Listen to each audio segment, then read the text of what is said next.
ಎಲ್ಲರಿಗೂ GV education ಚಾನಲ್ಗೆ ಸ್ವಾಗತ. ಇಂದಿನ ವಿಡಿಯೋದಲ್ಲಿ ನಾವು 8ನೇ ತರಗತಿಯ ಭಾಗ 1ರಲ್ಲಿರುವಂತಹ ಅಧ್ಯಾಯ 2 ಭರತವರ್ಷ, ಭಾರತದ ಭೌಗೋಳಿಕ ಲಕ್ಷಣಗಳು ಮತ್ತು ಪ್ರಾಗೈತಿಹಾಸಿಕ ಕಾಲ ಪಾಠದಲ್ಲಿರುವಂತಹ ಅಭ್ಯಾಸದ ಪ್ರಶ್ನೋತ್ತರಗಳನ್ನು ನೋಡೋಣ. ಮೊದಲನೇದಾಗಿ, ಕೆಳಕಂಡ ವಾಕ್ಯಗಳನ್ನು ಸೂಕ್ತ ಪದಗಳಿಂದ ಪೂರ್ಣಗೊಳಿಸಿ. ಫಸ್ಟ್ ಕ್ವಶನ್, ಭೌಗೋಳಿಕವಾಗಿ ಭಾರತವು ಒಂದು ಡ್ಯಾಶ್. ಉತ್ತರ ಉಪಖಂಡ.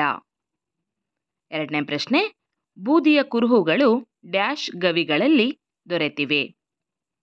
ಉತ್ತರ ಕರ್ನೂಲಿನ.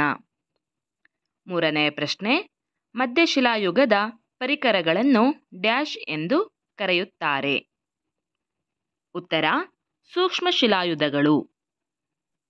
ನೆಕ್ಸ್ಟ್, ಸಂಕ್ಷಿಪ್ತವಾಗಿ ಉತ್ತರಿಸಿ. ಭಾರತದ ಭೌಗೋಳಿಕ ಲಕ್ಷಣಗಳನ್ನು ಸಂಕ್ಷಿಪ್ತವಾಗಿ ವಿವರಿಸಿ. ಉತ್ತರ, ಭಾರತದ ಭೌಗೋಳಿಕ ಲಕ್ಷಣಗಳು: ಉತ್ತರದಲ್ಲಿ ಹಿಮಾಲಯದ ಪರ್ವತ ಶ್ರೇಣಿಗಳು, ಸಮತಟ್ಟಾದ ಸಿಂಧೂ ಗಂಗಾ ಬಯಲು ಪ್ರದೇಶ, ದಕ್ಷಿಣದ ದಖನ್ ಪ್ರಸ್ಥಭೂಮಿ, ಫೋರ್ತ್ ಒನ್ ಕರಾವಳಿ ತೀರ ಪ್ರದೇಶ. ಮುಂದಿನ ಪ್ರಶ್ನೆ, ಭಾರತದ ಮೇಲೆ ದಾಳಿಗಳು ಯಾವ ಕಣಿವೆಗಳ ಮೂಲಕ ಸಂಭವಿಸಿವೆ? ಉತ್ತರ, ಭಾರತದ ಮೇಲೆ ದಾಳಿಗಳು ಬೋಲಾನ್ ಮತ್ತು ಖೈಬರ್ ಕಣಿವೆಗಳ ಮೂಲಕ ಸಂಭವಿಸಿವೆ. ಆರನೆಯ ಪ್ರಶ್ನೆ, ಪ್ರಾಗೈತಿಹಾಸಿಕ ಕಾಲ ಎಂದರೇನು? ಉತ್ತರ, ಮಾನವನು ಲೇಖನ ಕಲೆಯನ್ನು ಕಂಡುಹಿಡಿಯುವುದಕ್ಕೆ ಮೊದಲಿನ ಕಾಲವನ್ನು ಪ್ರಾಗೈತಿಹಾಸಿಕ ಕಾಲವೆನ್ನುತ್ತೇವೆ. ಏಳನೆಯ ಪ್ರಶ್ನೆ, ಪಶುಸಂಗೋಪನೆ ಮತ್ತು ಹೈನುಗಾರಿಕೆಯು ಹೇಗೆ ಪ್ರಾರಂಭವಾಯಿತು?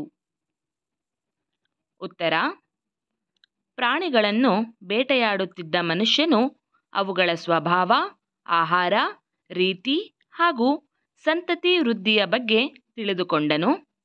ಕ್ರಮೇಣವಾಗಿ ಕೆಲ ಪ್ರಾಣಿಗಳನ್ನು ಹಿಡಿದು ತಂದು ಪೋಷಿಸತೊಡಗಿದನು. ಹೀಗೆ ಪಶುಸಂಗೋಪನೆ ಮತ್ತು ಹೈನುಗಾರಿಕೆಯು ಪ್ರಾರಂಭವಾಯಿತು. ಎಂಟನೆಯ ಪ್ರಶ್ನೆ, ಪ್ರಾಗೈತಿಹಾಸಿಕ ಕಾಲಘಟ್ಟವನ್ನು ವಿದ್ವಾಂಸರು ವಿವಿಧ ಹೆಸರುಗಳಿಂದ ಕರೆದಿದ್ದಾರೆ. ಅವು ಯಾವುವು? ಉತ್ತರ, ಪ್ರಾಗೈತಿಹಾಸಿಕ ಕಾಲಘಟ್ಟವನ್ನು ವಿದ್ವಾಂಸರು ಹಳೆಶಿಲಾಯುಗ, ಮಧ್ಯಶಿಲಾಯುಗ, ನವಶಿಲಾಯುಗ ಎಂದು ಕರೆದಿದ್ದಾರೆ. ಇದಿಷ್ಟು 8ನೇ ತರಗತಿಯ ಭಾಗ 1ರಲ್ಲಿರುವಂತಹ ಅಧ್ಯಾಯ 2 ಭರತವರ್ಷ ಪಾಠದಲ್ಲಿರುವ ಅಭ್ಯಾಸದ ಪ್ರಶ್ನೋತ್ತರಗಳಾಗಿವೆ. ಈ ವಿಡಿಯೋ ನಿಮಗೆ ಇಷ್ಟವಾದರೆ ಲೈಕ್ ಮಾಡಿ, ಶೇರ್ ಮಾಡಿ ಮತ್ತು ಇದೇ ತರಹದ ವಿಡಿಯೋಗಳಿಗಾಗಿ ನಮ್ಮ ಚಾನಲನ್ನು ಸಬ್ಸ್ಕ್ರೈಬ್ ಮಾಡಿಕೊಳ್ಳಿ. ಧನ್ಯವಾದಗಳು.